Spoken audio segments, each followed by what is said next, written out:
So, you have your Switch and you played the hell out of Zelda. Now what? Now you have this awesome device and nothing to play on it? You're wrong. That's wrong. Here's more than 9 games you can play on the Switch that aren't Zelda. Shovel Knight first came out in 2014, but if you haven't played it by now, what the hell's wrong with you? It's a retro-style 2D side-scroller, very true to the best classic NES games. Shovel Knight Treasure Trove is the complete edition with all of the DLC. This adds multiplayer and adds the Plague Knight and Spectre Knight campaigns, which remix the levels. This might not sound like a big change, but these new characters bring with them new game mechanics that make it feel like a completely new game. Even if you have played Shovel Knight before, Treasure Trove is worth a try. It's $25 with a 90 on Metacritic.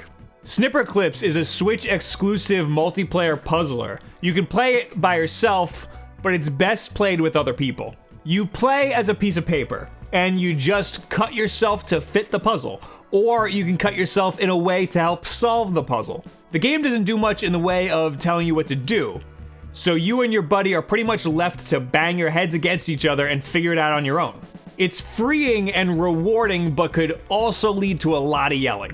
Snipperclips is meant to be played with one Joy-Con, so your Switch will always be capable of playing with at least 2 players. It's a great game for you and a significant other, or in my case, a brother.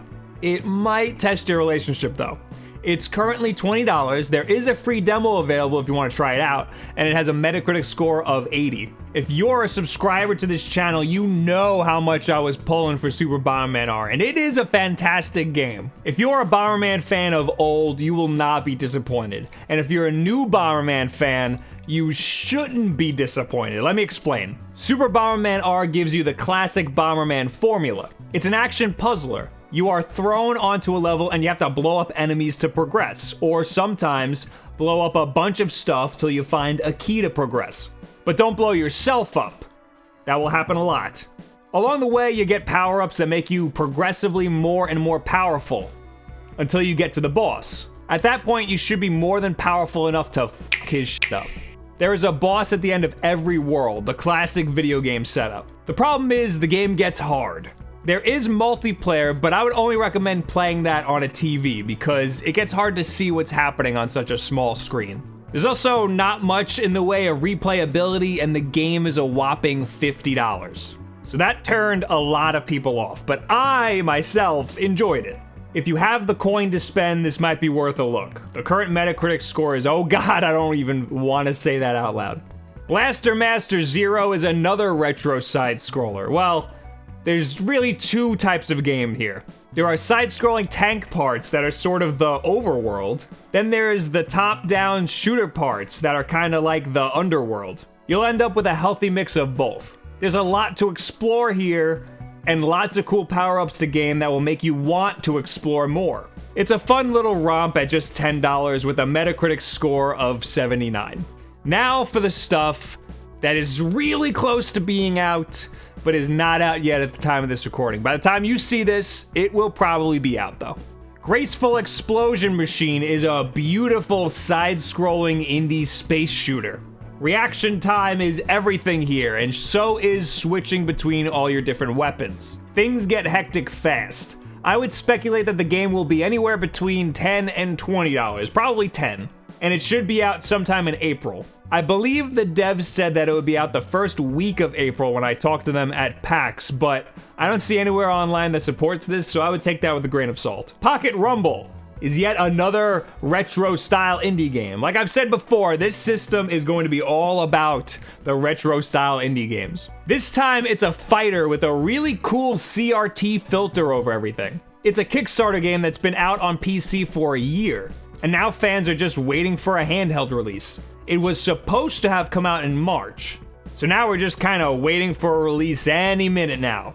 It's going to be $10. Mr. Shifty is a fast-paced top-down beat-em-up. You use the environment to murder hordes of enemies, and your shifting ability to maneuver quickly around enemies or through obstacles. It's also coming out in April and will be $15. This one is definitely at the top of my anticipated Switch games list. Because $15 is not bad, and I'm all about that fast-paced action, especially with a dodge roll like that. Or a shift. Whatever you want to call it. The ghosting. I don't know. If I'm talking about games coming out in April, I feel like I have to talk about Mario Kart 8 Deluxe. It's coming out right at the tail end, April 28th. This was one of the absolute best games for the Wii U. It's just unfortunate that nobody played it because nobody had a damn Wii U. It's a beautiful game, especially for the hardware that it's on. This will be a great game to play with other friends who have a Switch or just docked with multiple controllers. It's accessible for just about anybody to pick up and play. Nintendo's good with that. It'll be $60 when it's out, and if it means anything, the original game has an 88 on Metacritic. Disgaea 5 Complete is a squad-based, turn-based, tactical JRPG. And that's all I'm gonna say about it. It has an 80 on Metacritic, and it's going to be $60. The problem is it's not out yet in North America. But this brings me to my next very important point. The Switch is region-free, so you can get a Japanese cart from Amazon, or you can make a Japanese eShop account. Simply make a new Nintendo ID and set the region to Japan and the time zone to Tokyo. That's it. It might be a little hard to navigate though. Not only does this let you play Disgaea 5 right now, it also lets you play Dragon Quest Heroes 1 and 2 and Puyo Puyo Tetris right now.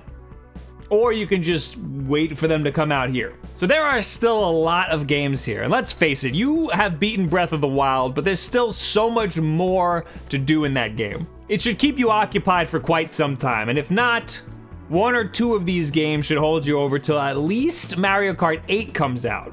And that'll last you until Splatoon 2 comes out in the summer. If you make a Japanese eShop account, that opens up your library even more. Just make sure that the games that you want to buy have English subtitles first before you waste your money. So what do you guys think about the games library on the Switch? Are you burnt out yet? Do you need more games? Are you comfortable with what you have right now? And what are you playing? Leave it in the comments below. Add me on Twitter, all of this other social media garbage. Don't forget we have new videos all the time. Wulff Den live every single Wednesday if you want to talk to us here. The most important things you can do is subscribe and share this video with a friend, another friend who's into the Switch and maybe a little burnt out on it. If you haven't yet, don't forget to check out this video on 9 ways to get the most out of your Switch. And thank all of you guys very much for being here, and have a good week.